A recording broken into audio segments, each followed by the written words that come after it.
watching your actual physical bodily fluids and how being unbalanced chemically, physically, affects the way you think.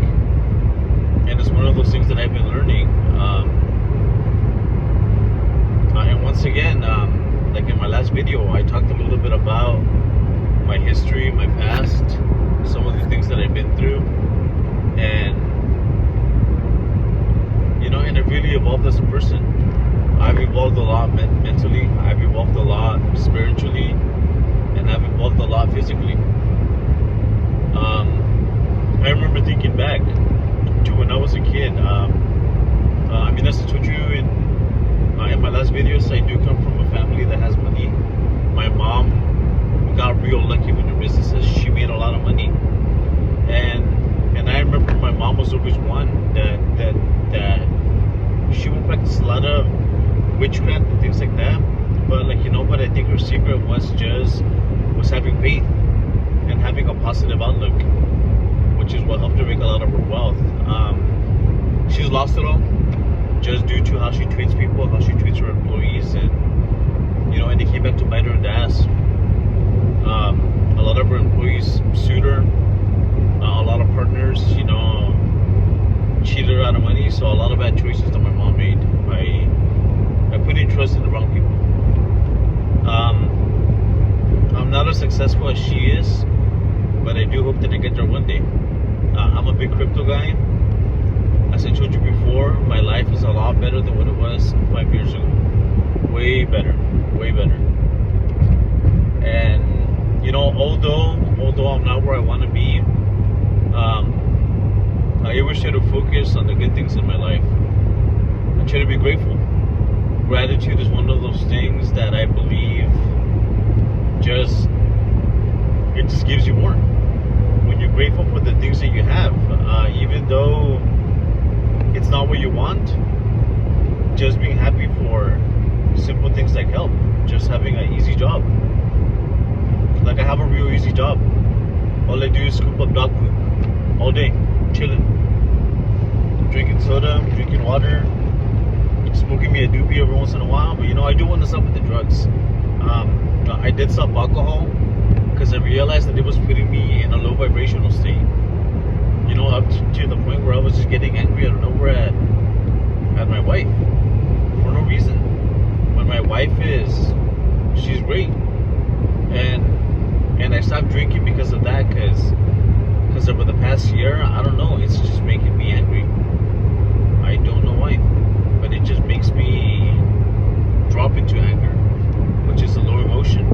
So I've been avoiding that completely. And on top of what it does to with your mentality, with your blood pressure, even with your sexual performance, it affects that a lot. So it's a good reason to not drink. I still smoke. I like tobacco. I like my weed, but I do want to cut back as well because my sons are getting older, and I want to be able to train with them. I want to be able to run with my sons, and I want to be able to mold my sons into better men than me. I'm a short dude. I'm not the most fit, but I want to be able to help my sons hopefully be taller than me, and be stronger than me, be faster than me, be more intelligent than me, and be more blessed than me. And that is part of the reason why I try to cultivate this positivity, because I do look a lot towards the future, and a lot of these things are just what drive me to keep on going. It's the positive outcomes in life. That's the point I'm trying to make. I do watch a lot of videos about these subjects, about spirituality, about semen retention, about manifestation, and I do believe that there's a lot of truth to it, a lot of truth. I was watching a video earlier in the day where I was thinking about how to make riches, and a part of the reason why I bring that up is because I'm a big time crypto investor. I haven't seen any of the gains that I keep a big promise, like 1,000x, 3,000x, up to 6,000x. projects, and I still haven't seen any gains like that. Yeah, I've gotten like a 3x, like a 4x, but in my mind that's not enough, and it's real easy to get frustrated when things are going your way. But then I stop and I think, you know what, my life ain't so bad. You know, even if I don't make it with the crypto, at least I got my easy job. No stress at all. No stress. I get to go home. I get to eat every single day. That's another blessing. I don't sleep alone. I get to sleep next to my wife. I get to be in the same house as my kids. I have my mother-in-law who's still alive. She has some health issues, but she's still living. She's been getting better. I have my dogs. I love my dogs. I got 4 of them. And I love hanging out with those dogs. They're so much fun. My dogs and my boys, man, it's a blast. And the point I'm trying to make is that just being grateful for the things that you have will attract more good things into your life. Let me use my mother as an example. I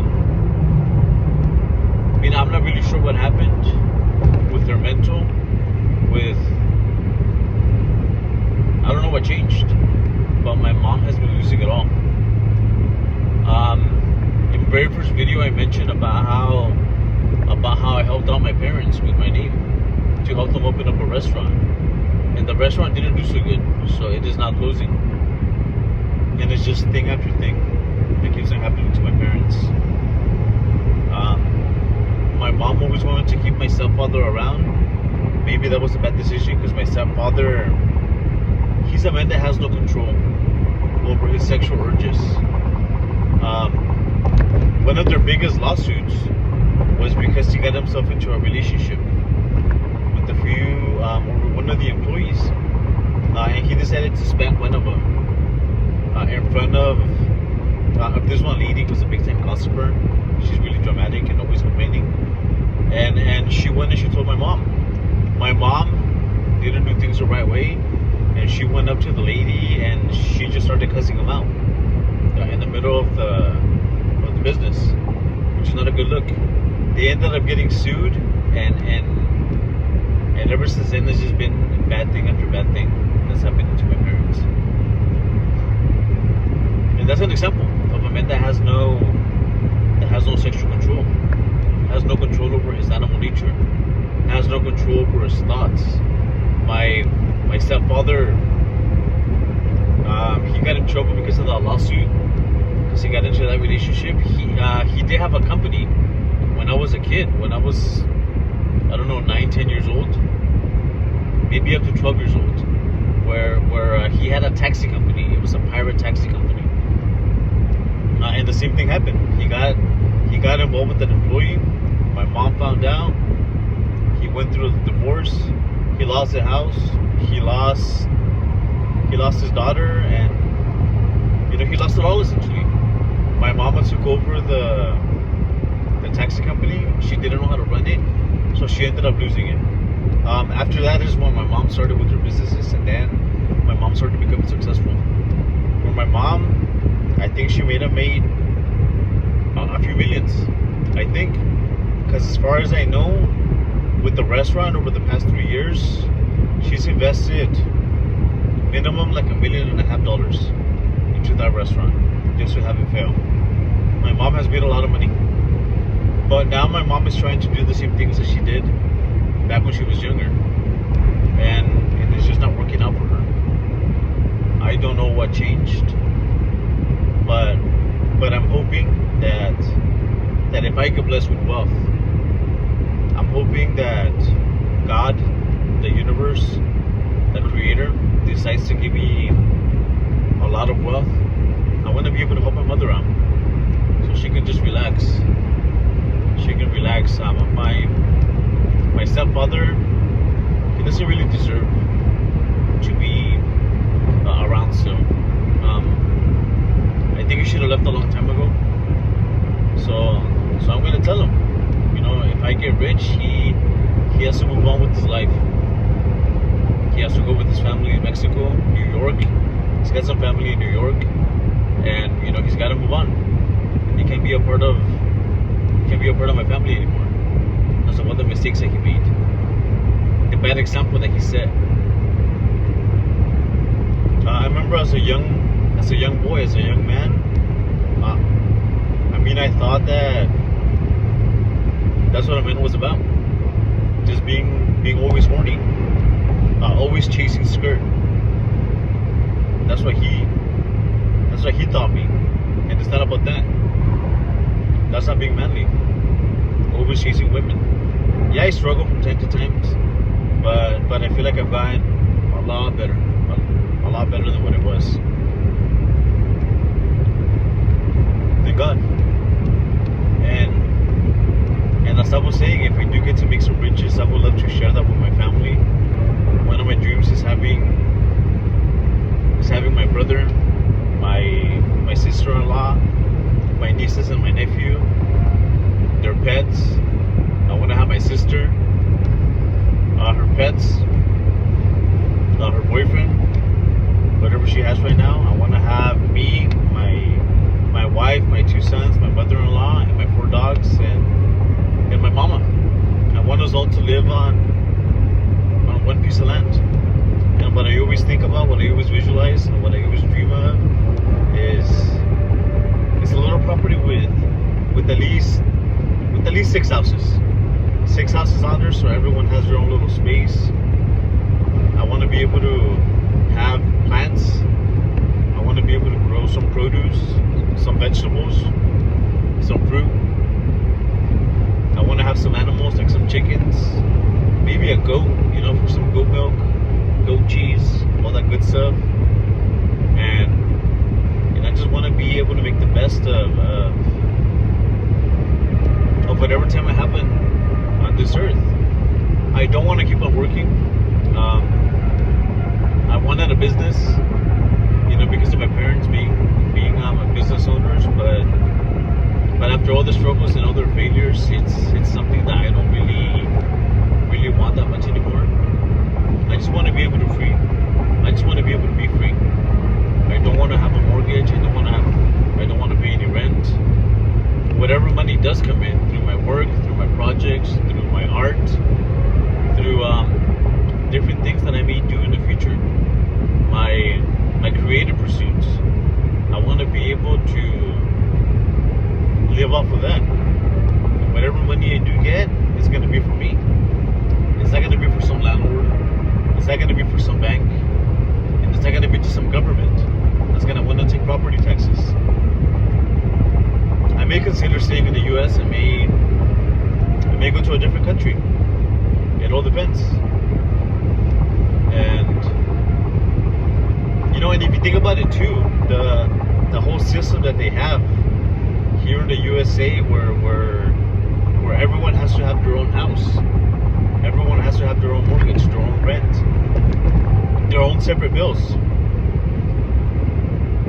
their own groceries, their own refrigerators. It's just a system to, in my opinion, it's just a system to get more money out of people. The more people you have being separate, fragmented, divided, the more money you make. And what I really want for my family is my family just to enjoy life, not be a slave for some company. And that is one of the visions that my journey at Semen Retention has shown me. It's just how to visualize and how to have brighter hopes and dreams, higher aspirations. For example, I want to see the world. I want to be able to visit Egypt. I want to visit Greece. I want to visit Italy. I want to visit all these different places with all these different ancient buildings. I want to go to India. I want to go to Nepal. Because I'm into Buddhism and Hinduism. I want to go to Israel. I want to go to Muslim countries. I want to be able to see a lot of the Muslim temples, and I want to see a lot of like the big black cube, whatever it's called, the Kabbalah. I don't even know what it's called. I want to see the Wailing Wall. All these different things. All these different religious and spiritual artifacts that have inspired people for so many years. And I also want to see other cultures, and I just don't want to be tied down anymore. I don't want to be a slave to a company, to an employer. I don't want to be a slave to any government, and I don't want to be a slave to a business. Although a business would be nice, but I mean, I don't want to be a slave to it. I just want to be able to enjoy my time on this earth. I don't want to make it to an old man, and I'm an old man, and I can't do anything. Yeah, I have all this money now that I'm old, but I spent my whole life working, not spending time with my family, not spending time with my wife. That's not what I want. I want to be free, and that's one of those things that Semen has shown me mentally. You may call it manifestation, but just the fact that I'm manifesting these thoughts that I never had before, says a lot. I'm not where I want to be, but I'm really hoping that I make it there. Thank you for watching. El Chapo, checking out.